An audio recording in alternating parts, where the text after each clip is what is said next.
Governor ప్రసంగంపై ధన్యవాద తీర్మానంపై భారత రాష్ట్ర సమితి పక్షాన మాట్లాడటానికి అవకాశం ఇచ్చిన మీకు ముందుగా ధన్యవాదాలు. అదేవిధంగా మా భారత రాష్ట్ర సమితి నాయకులు కల్వకుంట్ల చంద్రశేఖరరావు గారికి కూడా ధన్యవాదాలు తెలియజేస్తూ, ఆ గవర్నర్ ప్రసంగం చూస్తే ఎప్పుడు కూడా ప్రభుత్వం యొక్క డాక్యుమెంట్గా పాలసీగా ఉంటుంది. ప్రభుత్వం చేసిన పనులు, చేయబోయే పనులు మొత్తం కూడా కూలంకషంగా ఒక పాలసీ రూపంలో తీసుకురావడమే అది మా అందరికీ తెలుసు అధ్యక్ష.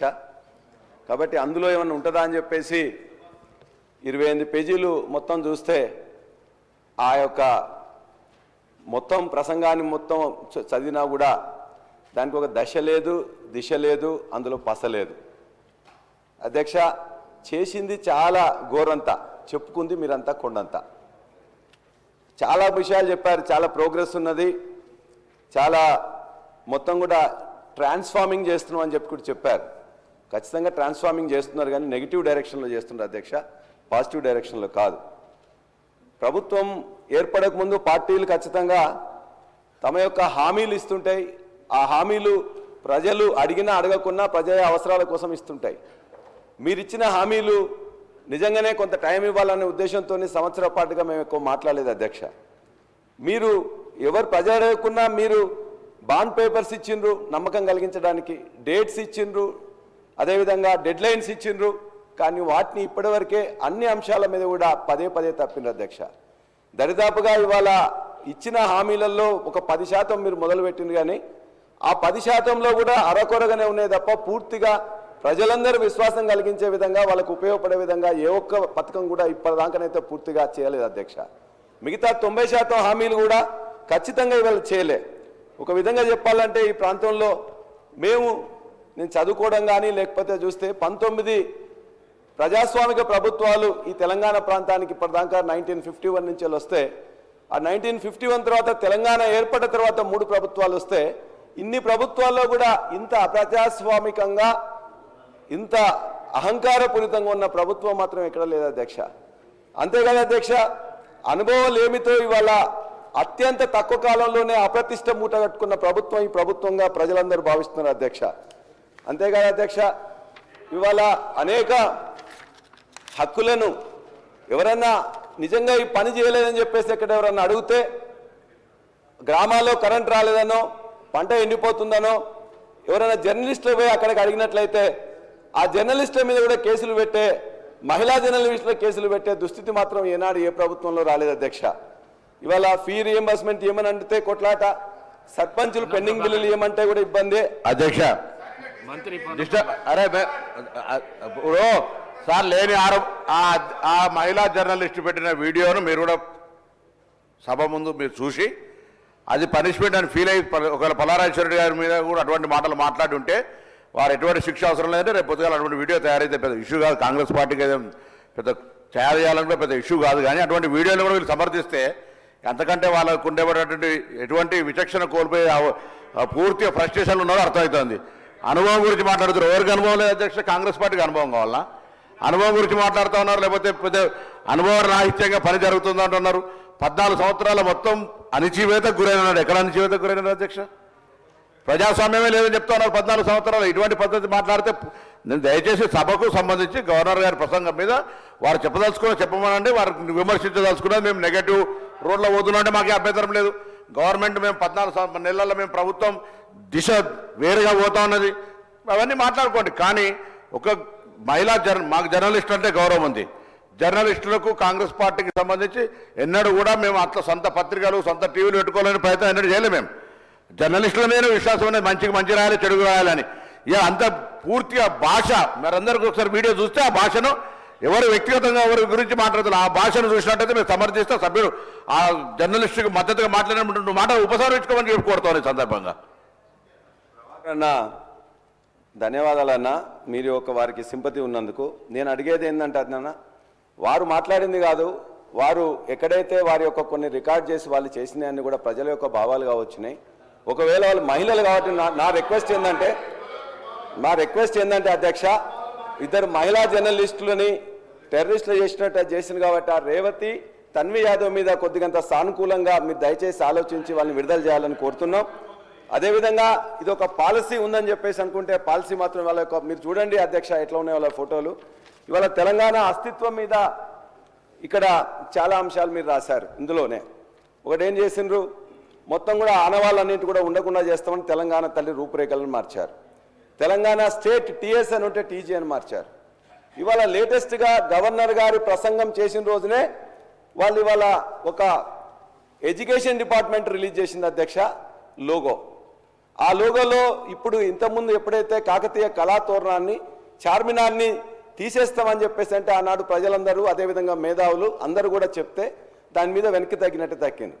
కానీ ఇవాళ మరలా దాన్నే ఇవాళ మొత్తం కూడా తెలుగులో కానీ ఇంగ్లీష్లో కానీ మరి రిలీజ్ చేసిన దాంట్లో ఆ రెండు లేకుండానే ఇచ్చారు. అంటే ఇది కావాలని చేసిండ్రా లేకపోతే మొత్తం మార్చాలని చెప్పేసి అనుకున్నారో దయచేసి మీరు ఆలోచించాలి. ఇవాళ కాకతీయ కళాతోరణం కానీ చార్మినార్ కానీ రాజముద్ర నుంచే తొలగించడమంటే ఖచ్చితంగా చారిత్రక ద్రోహం తప్ప మరొకటి కాదు అధ్యక్ష. చేస్తే లోపాయికారిగా గోప్యంగా చేయాల్సిన అవసరం లేదు.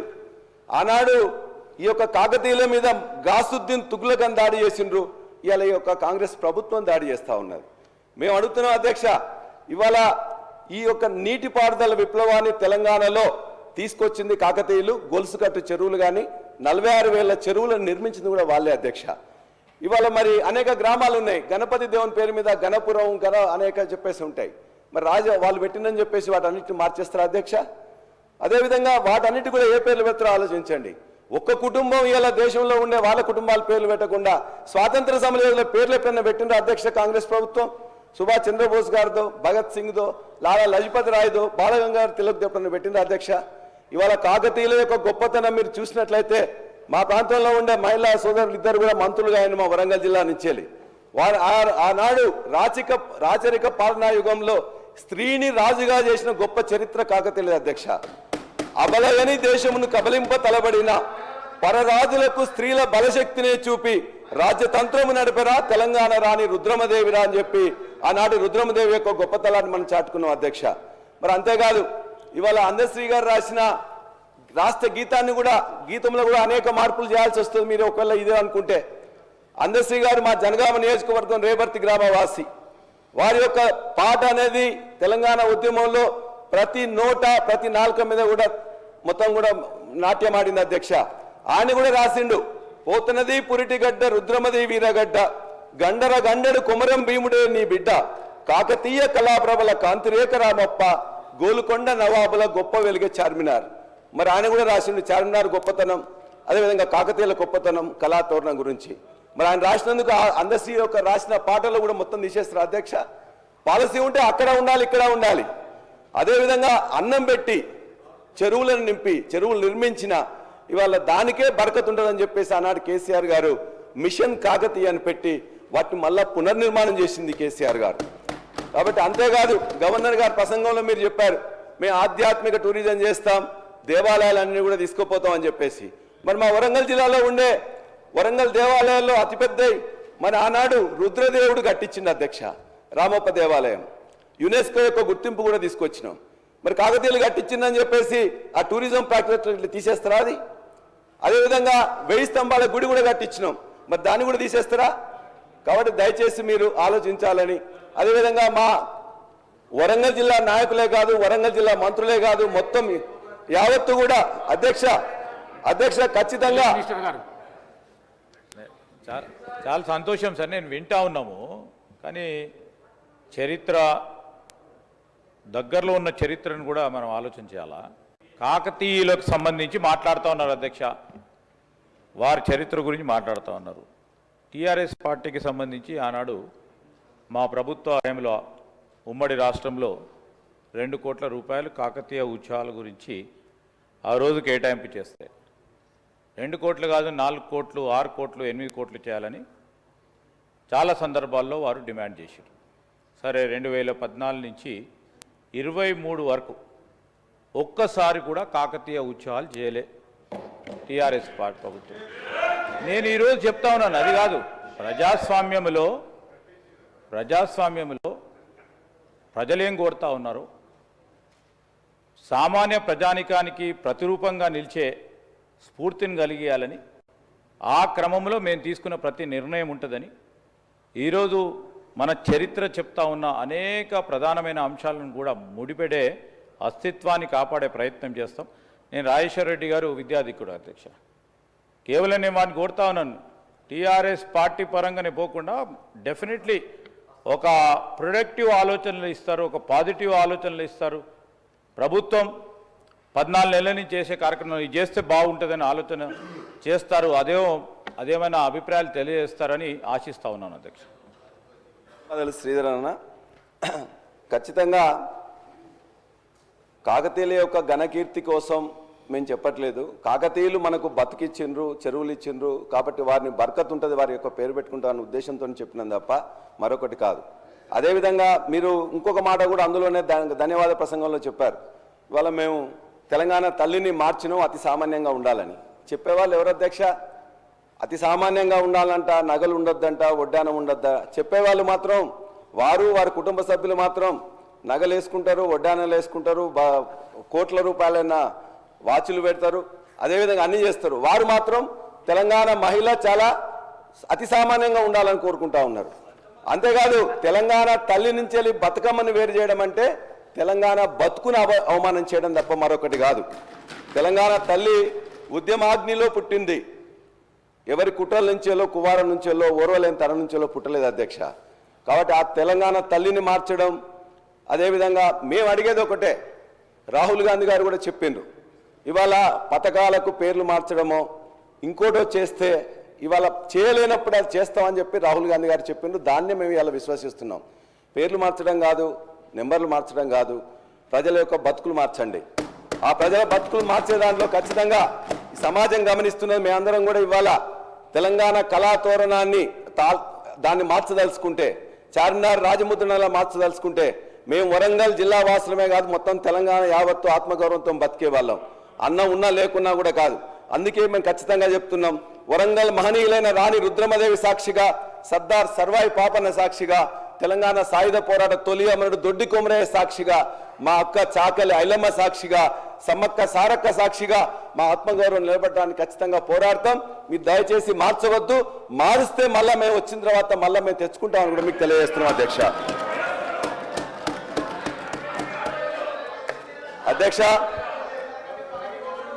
అధ్యక్ష వ్యవసాయ రంగం గురించి చాలా అందులో చెప్పారు.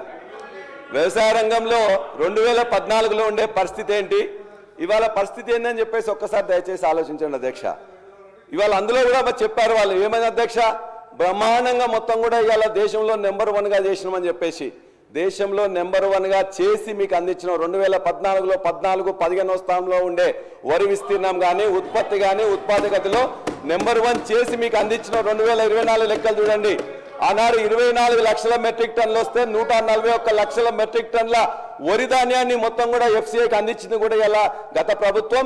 దాని నుండి ఇంకా మంచిగా చేయండి, ఖచ్చితంగా మేము ఆహ్వానిస్తాం, మీకు మద్దతు ఇస్తాం. అంతేకాదు అధ్యక్ష, ఇవాళ మా పవర్ మినిస్టర్ గారు కూడా ఉన్నారు. ఇవాళ అనేకం కూడా లో వోల్టేజ్తో అనేక కరెంటు మోటార్లు కాలిపోతున్నాయి అధ్యక్ష. ఇష్యూ ఏంటంటే అధ్యక్ష, ఇంతకుముందు 24 గంటల కరెంటు మేము ఇచ్చినప్పుడు మీ యొక్క రికార్డులో కూడా మీరు చూసినప్పుడు, సరే మీరు చూడండి, ఇవాళ మీ యొక్క పవర్ మినిస్టర్ గారు ఉన్నారు. ఇవాళ నీళ్లు, భూగర్భంలో నీళ్లు తగ్గిపోయినప్పుడు, ఇవాళ మొత్తం మీద చెరువుల్లో నీళ్ళు లేనప్పుడు, రిజర్వాయర్లో నీళ్ళు లేనప్పుడు ఒకటేసారి కరెంట్ ఇవ్వడం వల్ల మొత్తం కూడా లో వోల్టేజ్ వచ్చేసి ఇవాళ అనేక మోటార్లు కాలుతున్నాయి, ట్రాన్స్ఫార్మర్లు కాలుతున్నాయి, దీపావళి టపాసుల్లో పేలిపోతున్నాయి. కాబట్టి దయచేసి ఆ కరెంటుని ఇప్పటికైనా 50% ఎండిపోతున్నాయి, వాటి కరెంటు పూర్తిగా ఇవ్వాలని చెప్పేసి మీ ద్వారా మన యొక్క ఆర్థిక శాఖ మంత్రి పవర్ మినిస్టర్ గారిని కోరుతున్నాం. అంతేకాదు అధ్యక్ష, నా యొక్క నియోజకవర్గం మొత్తం కూడా దేవాదుల ఆయకట్లో ఉంటుంది. దేవాదుల ఆయకట్లో నిజంగా దాని గురించి చెప్పాలంటే రాస్తే రామాయణం అంతా, చెప్తే భారతం అంతా అధ్యక్ష. ఎందుకంటే మా పక్కనే ఇవాళ దరిదాపుగా 1,50,000 ఆయకట్టు ఉంది అధ్యక్ష. ఈ యొక్క ప్రభుత్వం యొక్క నేరపూరిత నిర్లక్ష్యం వల్ల ఆర్థిక శాఖ మంత్రి గారు, అదే ఎల్ఏ మినిస్టర్ గారు కూడా చూస్తున్నారు, దయచేసి ఇవాళ ఈ ప్రభుత్వం యొక్క నేరపూరిత నిర్లక్ష్యం వల్ల గత 60 రోజుల్లో 40 రోజులు మాత్రమే పంపులు నడిపినారు. దరిదాపుగా 5,14,000 ఎకరాలకు ఆయకట్టు ఇవ్వాల్సి ఉంటే కనీసం 3 లక్షలు ఇస్తామని చెప్పిండ్రు.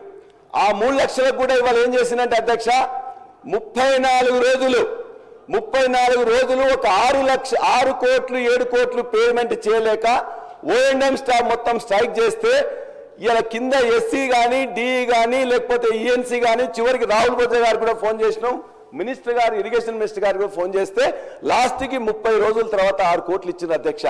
ఎంత నేర్పూరిత నిర్లక్ష్యం అధ్యక్ష. 6 కోట్లు ఇవ్వకుండా ఇలా 600 కోట్ల నష్టం జరుగుతుంది ఇలా దేవాదుల ఆయకట్టుకి. మీరు దయచేసి నేను చెప్పింది తప్పైనట్లయితే ఆ 34 రోజులే కాకుండా ఆ తర్వాత మళ్ళీ 3 రోజులు బంద్ అయింది, మళ్ళీ ఆ తర్వాత 3 రోజులు బంద్ అయింది. నా ప్రాంతంలో ఉండే ఇలా తపాస్పల్లి మొట్టమొదటిసారిగా 10 ఏళ్లలో 2 పంటలు ఇచ్చింది, ఇలా మొట్టమొదటిసారిగా ఎండిపోయింది. ఓ దిక్కున తపాస్పల్లికి నీళ్లు రావడానికే రావు. మా పక్కన బీర్లయ్య గారు వస్తారు, బీర్లయ్య గారు వచ్చేసి వారికి దాని కింద ఆయకట్టు ఉండదు, కాలువలు ఉండవు. కానీ మొత్తం కూడా వాళ్ళంతా నాయకులను తీసుకొచ్చి అన్న తపాస్పల్లి మొత్తం మాకే రావాలి, ఇటు కేసీఆర్ గారు తీసుకోపోతున్నారు, హరీష్ గారు తీసుకోపోతున్నారు అంటున్నారు. అసలు అక్కడ నీళ్ళే లేవు. నీళ్ళు రాకపోవడానికి ఓఎండే 34 రోజులు స్ట్రైక్ చేసింది.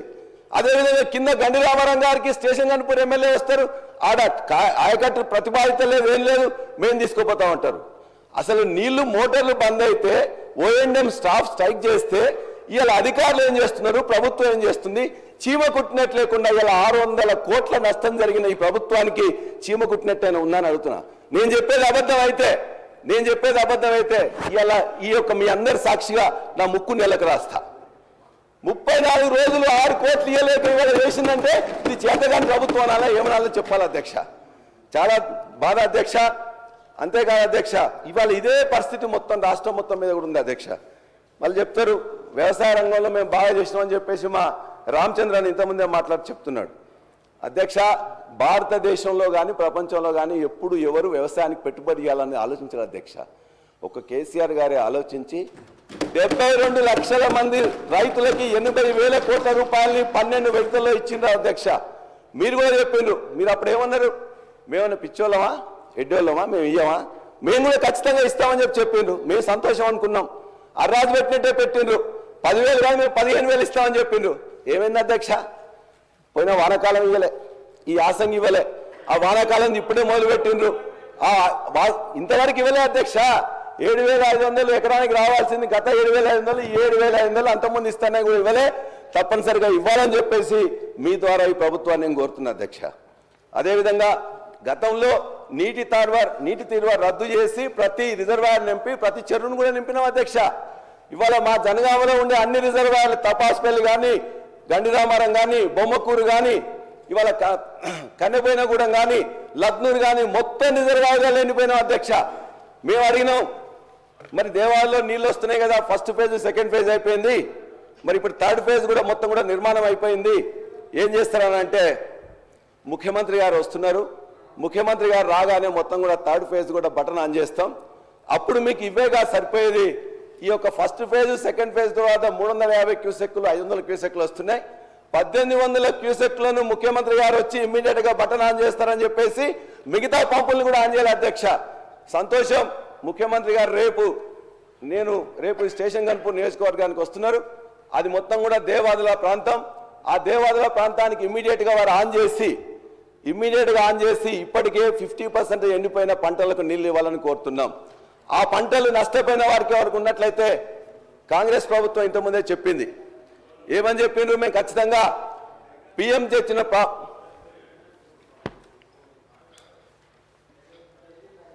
పిఎం గారు తెచ్చిన ఏదైతే పంటల బీమా పథకం సరిగ్గా లేదు, ఇంతకుముందున ప్రభుత్వం పట్టించుకోలేదు, మేమైతే తీసుకొస్తామని చెప్పేసి మొత్తం చెప్పిండ్రు.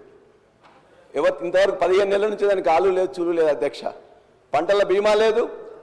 ఇప్పుడు దయచేసి రేపు ముఖ్యమంత్రి గారు ఆన్ చేసిన తర్వాత కూడా ఎండిపోయిన పంటలు ఏమన్నా ఉన్నట్లయితే వాటికి దయచేసి ఎకరానికి 20,000 రూపాయలు. మన నేరపూరిత నిర్లక్ష్యంతో 34 రోజులు స్ట్రైక్ చేస్తే ఆ పంటలు ఎండిపోయినాయి కాబట్టి దానికి ఇవ్వాల్సిందిగా నేను ముఖ్యమంత్రి గారిని ఇలా కోరుతున్నాం. అదేవిధంగా కౌలు రైతులకు ఇస్తామని కూడా చెప్పింది అధ్యక్ష. ఆ కౌలు రైతులకు ఇదే వ్యవసాయ శాఖ మంత్రి సాక్షిగా, ఇదే కూనంనేని సాంబశివరావు గారి సాక్షిగా ఆనాడు బట్టి విక్రమార్క గారి నియోజకవర్గంలో మొత్తం పంటలు మొత్తం కూడా ఆ రోజున అకాల వర్షాలతో వస్తే వారు ఆ రోజున ఆదిలాబాద్లో ప్రయాణంలో ఉన్నారు. ముఖ్యమంత్రి ఆఫీసు వారు చెప్తే నేను రాలేనని చెప్తే ఆనాడు కౌలు రైతులకు చెప్పకుండానే అవసరం వాళ్ళందరికీ ఇవ్వాల్సిన అవసరం లేకుండానే అందరికీ ఎకరానికి 10,000 రూపాయలు ఇచ్చిండ్రు. మీరు కౌలు రైతులకు ఇస్తామని చెప్పారు. మీ హామీ ఇచ్చి ఇంతవరకు ఇవ్వట్లే. హామీ ఇవ్వకుండా ఆ రోజు నాకు గత ప్రభుత్వం ఇచ్చింది. కాబట్టి మీరు ఏదైతే రైతు భరోసా ఇస్తామంటున్నారో అది మీరు చెప్పిన విధంగా కౌలు రైతులకు ఇవ్వాలని చెప్పి కూడా కోరుతున్నాం. ఇక రుణమాఫీ గురించి మేము మాట్లాడితే రోజు మా మీద తిట్ల పురాణం ఎత్తుకుంటున్నారు అధ్యక్ష. మీరు దయచేసి శాంతంగా ఆలోచించండి. గత ప్రభుత్వం 30,000 కోట్ల రూపాయలు ఇచ్చింది. సరే ఇచ్చింది ఎవరికి వచ్చింది ఎవరు కాదని మీకు తెలుస్తుంది. మీరు ఇచ్చిన 20 కోట్లు ఇచ్చినామంటున్నారు. ఆనాడు 2 లక్షల రూపాయలు ఇస్తామని పిసిసి అధ్యక్షులుగా రేవంత్ రెడ్డి గారు మాట్లాడుతుంటే ఆనాడు ముఖ్యమంత్రిగా ఉన్న కేసీఆర్ గారు అధికారులందరినీ పిలిచిండ్రు. ఎంత వద్దా వీళ్ళందరూ 2 లక్షలు ఇస్తామంటున్నారు, మనం ఇవ్వగలుగుతామా అని. అక్కడున్న అధికారులందరూ చెప్పిండ్రు 49,600 కోట్ల రూపాయలు అయితే సార్ ఇది ఇవ్వలేము అని చెప్పినప్పుడు మేము 1,00,000 రూపాయలు ఇస్తామని చెప్పినాం. మీరు 2 లక్షలు ఇస్తామని చెప్పిండ్రు. 49 లక్షలు 30 లక్షలకు వచ్చింది, 20 లక్షలకు వచ్చింది, తర్వాత 20 లక్షలకు వచ్చింది. ఇవాటికి కూడా 50% కంటే తక్కువనే ఇవాళ రుణమాఫీ అయింది. కాబట్టి మీరు ఇవాళ మొత్తం కూడా రైతులందరూ ప్రతిరోజు తిరుగుతుంది. కాబట్టి మిగతా రైతులందరూ కూడా మీరు హామీ ఇచ్చినట్టుగా రుణమాఫీ ఇవ్వాలని చెప్పేసి మీ ద్వారా కోరుతున్నాం అధ్యక్ష. అదేవిధంగా మీరేం చెప్పిన అధ్యక్ష, ఈ ప్రభుత్వం ఓన్లీ ఎంఎస్పీ ఇవ్వట్లేదు, మేమైతే వచ్చిన తర్వాత ప్రతి గింజ కొంటాం ఎంఎస్పీ కూడా ఇస్తామని చెప్పింది. ఎంఎస్పీ ఇచ్చిందే కాదు, ఇలా వరంగల్ రైతు డిక్లరేషన్ కానీ లేకపోతే మీ మేనిఫెస్టోలో కానీ క్లియర్గా చెప్పింది. ఏమి చెప్పిన అధ్యక్ష, ఇక్కడ పండిన ప్రతి గింజకు కూడా బోనస్ ఇస్తామని చెప్పింది. అందులో వరి ధాన్యంకి ఇస్తామని చెప్పిండ్రు. 2,183 ఉంటే 2,683 చేస్తామన్నారు. 2,183 ఎంఎస్పీ దేనికి ఉంది అధ్యక్ష? దొడ్డు ధాన్యానికి ఉంది. మరి ఇచ్చిండ్రా? దొడ్డు ధాన్యానికి ఇవ్వలే, సన్నధాన్యానికి ఇస్తామని చెప్పి ఇప్పటికీ 500 కోట్ల రూపాయలు బకాయిలు ఉన్నారు. అదేవిధంగా మిగతాది అనేక ఉన్నాయి అధ్యక్ష. మొక్కజొన్న కానీ, కందులు కానీ, ఎర్రజొన్న కానీ, జొన్నలు కానీ దేనికి ఇవ్వలే. ఇవాళ జుక్కల్ నియోజకవర్గం కానీ నారాయణఖేడ్ నియోజకవర్గంలో డాక్టర్ సంజయ్ రెడ్డి గారు ఉంటారు. అక్కడ పండితే అధ్యక్ష మేము ఇంకా 2 సబ్జెక్ట్ కూడా కాలే అధ్యక్ష, 2 సబ్జెక్ట్ కూడా కాలే అధ్యక్ష.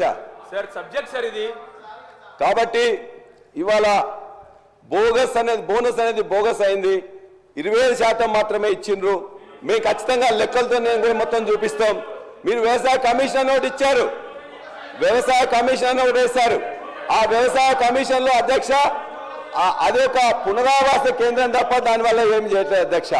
మేము ఇవాళ చెప్తున్నాం 1,400 ఆత్మహత్యలు 2014లో జరిగితే దాన్ని క్రమక్రమేణా తగ్గించుకుంటూ 134 ఆత్మహత్యలకు తగ్గింది 2023 సంవత్సరంలో. ఇవాళ మళ్ళా ఆత్మహత్య 564 ఆత్మహత్యలు అయినాయి. ఆ లిస్ట్ అంతా కూడా ఇప్పటికే నేను మీకు పంపిస్తా అధ్యక్ష. 564 ఆత్మహత్యలైన రైతుల లిస్టు మొత్తం కూడా మీకు పంపిస్తా. దయచేసి ప్రభుత్వం శాంతంగా ఆలోచించి నిజంగా అయినాయా లేదా అయితే ఏం చేయాలని చెప్పేసి ఇవాళ రైతు బీమా కూడా మిగతా ఇవ్వట్లేదు కాబట్టి దాన్ని ఇవ్వాలని చెప్పేసి మేము కోరుతున్నాం అధ్యక్ష. మేము ఇవన్నీ వచ్చినాయి, ఇగో ఈ పేపర్లో వచ్చినాయి అధ్యక్ష. ఇవన్నీ కూడా మా పేపర్ కాదు అధ్యక్ష. ఇవాళ కరెంటు కానీ బోనస్ కానీ మిగతా అన్ని అంశాలు కూడా ఇందులో వచ్చాయని మీకు తెలియజేస్తా ఉన్నాను. అదేవిధంగా విద్యారంగం అధ్యక్ష, ఇవాళ విద్యారంగం గురించి ముఖ్యమంత్రి గారు విద్యాశాఖ మంత్రిగా ఉన్నారు. ఒక నిమిషం. గౌరవ సభ్యులు పల్లా రాజేశ్వరరెడ్డి గారు ఇప్పుడే అంటే హౌస్ను మిస్గైడ్ చేస్తుంది కాబట్టి నేను ఇంటర్ఫియర్ అవుతున్నాను. బోనస్ సంబంధించి 250 కోట్ల చిల్లర బకాయిలు ఉన్నాయి, త్వరలో చెల్లిస్తాము. దాంతోపాటు మా నల్గొండ జిల్లాను అధ్యక్ష ఈ 2 లక్షల రుణమాఫీ 6,746 కోట్ల రూపాయలు ఉమ్మడి నల్గొండ జిల్లాలో 2 లక్షల లోపు రుణమాఫీ అయింది. 54,145 మంది రైతులకు. దాంతోపాటు ఉమ్మడి నల్గొండ జిల్లా 12 కాన్ఫరెన్స్ సంబంధించి చెప్తున్నా. దాంతోపాటు 95 కోట్ల రూపాయలు మా జిల్లాలో బోనస్ సంబంధించి 80 కోట్ల రూపాయలు చెల్లించడం జరిగింది. 16 కోట్ల రూపాయలు డ్యూస్ ఉన్నాయి బోనస్. దాంతోపాటు 21,000 కోట్ల రూపాయలు 25 లక్షల మందికి ఒకటే దఫా భారతదేశ చరిత్రలో రుణమాఫీ చేయడం జరిగింది. వీళ్ళు 1,00,000 రూపాయలు అని చెప్పి 4, 5, 6 ఇన్స్టాల్మెంట్ ఇస్తే బ్యాంకు వాడు వడ్డీలకే సరిపోయింది. అందుకే దయచేసి మీరు మాట్లాడినప్పుడు కొన్ని ప్రభుత్వం చేసిన 2 లక్షల రుణమాఫీ ఏ రాష్ట్ర ప్రభుత్వం చేయలే అధ్యక్ష. అలాంటి విషయాలు చెప్తూ ఇంకా ఏమున్నా మీ డిమాండ్ చెప్పాలి తప్ప 600 కోట్ల బకాయిలు ఉన్నాయని చెప్పి నువ్వు చూపించండి. 600 కోట్లు ఏ జిల్లాలో ఎంత ఉందో మా దగ్గర లెక్కలు ఉన్నాయి. మీ దగ్గర పంపిస్తాం చూడండి. ఎందుకు తప్పు మాట్లాడతారు? ఎందుకు ఓర్వలేకపోతున్నారు? రైతులకు 2 లక్షల రుణమాఫీ ఒక్కసారి చేసి ఇలా దేశ చరిత్రలో ఎవరు చేయని పని చేస్తే మా గౌరవ ముఖ్యమంత్రి గారు, ఫైనాన్స్ మినిస్టర్ గారు ఎంత ఇబ్బందులున్నా 2 లక్షల రుణమాఫీ చేసిను. దాన్ని హర్షించేది పోయి ప్రతిదీ రాజకీయం చేయడం. జనగామలో అధ్యక్ష వీళ్ళు చెప్పాను ఇప్పుడు వారి కాన్ఫరెన్స్లో 28,590 మంది రైతులకు 263 కోట్ల రూపాయలు మీ జనగామ కాన్ఫరెన్స్లో రుణమాఫీ 2 లక్షలు అయింది. మీకు తెలుసా అసలు రైతుల లిస్టు తీసుకుందా? అందుకనే మీరు 600 కోట్ల బోనస్ పైసలు లేవు, పెండింగ్ లేవు, తక్కువనే ఉన్నాయి, అన్ని చెల్లించడం జరిగింది. చాలా హ్యాపీగా ఉన్న రైతులు. దయచేసి ఉన్న ఫ్యాక్ట్స్ గవర్నర్ ప్రసంగం మాట్లాడవలసిందిగా రిక్వెస్ట్ చేస్తున్నాం.